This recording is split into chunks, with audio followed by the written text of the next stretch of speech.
Hey guys, this is Sarah, and I hope your weekend is off to a good start. I had a very interesting week, and I wanted to share it with you guys.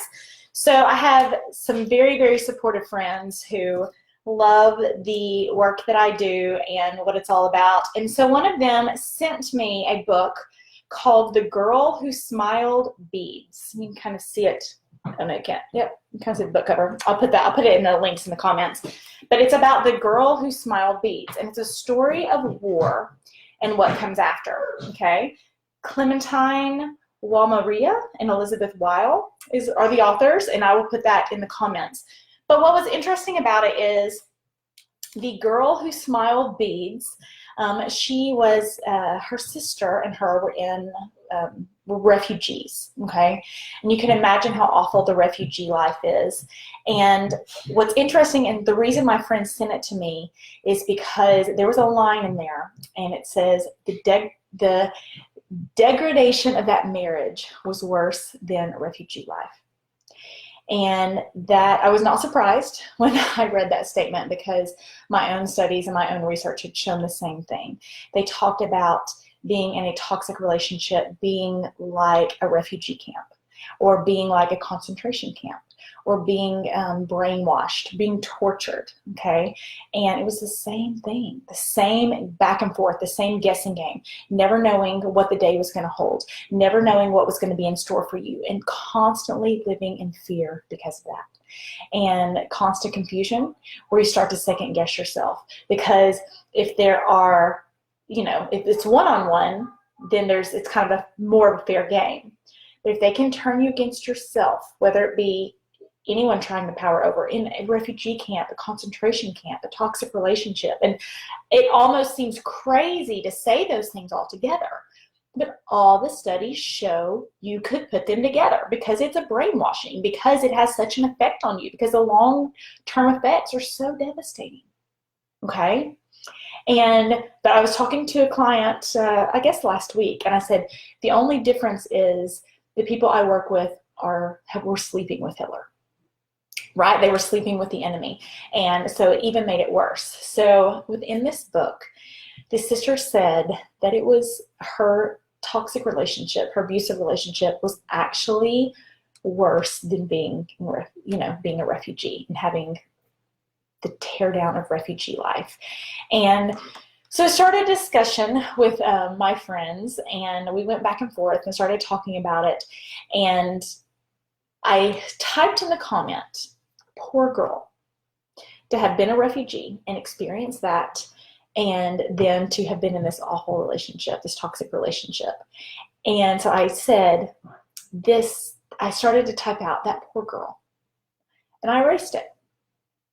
And I wrote, that strong girl. That strong girl to have survived both of those things.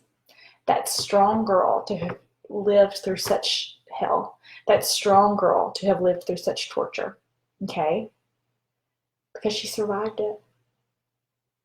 And I don't know her. I don't know what her if she had a happy ending, or what that happy ending looked like.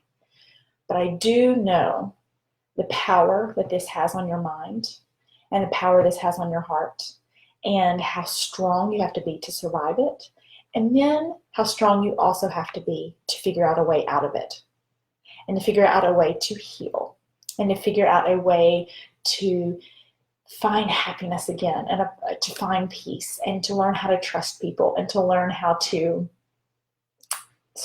thrive, not just survive, but thrive.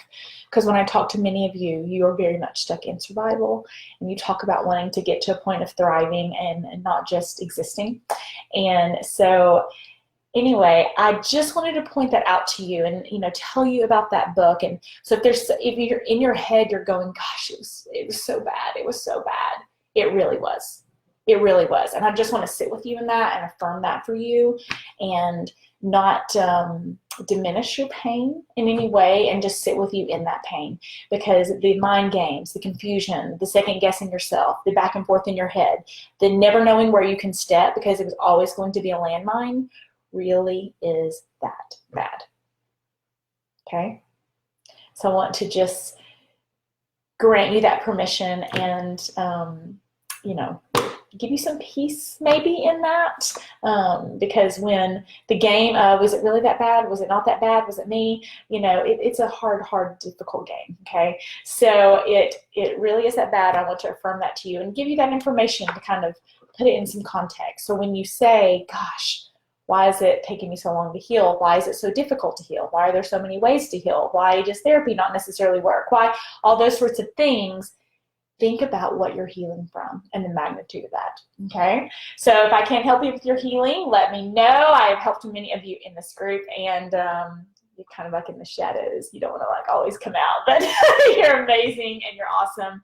And all of you are amazing and awesome. And I do want to say that you are strong for having survived it, and you can use that same strength to heal from it, that same resourcefulness to heal from it, that same decisiveness that finally you said, no, it's enough. I've got to get out. I can't do this anymore. You can use that same decisiveness to launch your healing as well. I hope you have a wonderful weekend, and hopefully I'll get to jump in and do another live or something. If you have any questions about this or anything else, you let me know.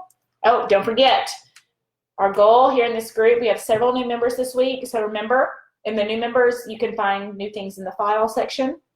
But we always work here to get past your past, get real about your present, and get serious about your future. Because you can't change the past, but if you don't deal with the past, then you're always in constant confusion in your present, and it's really hard to build a new future. So have a great weekend, and happy healing, warriors.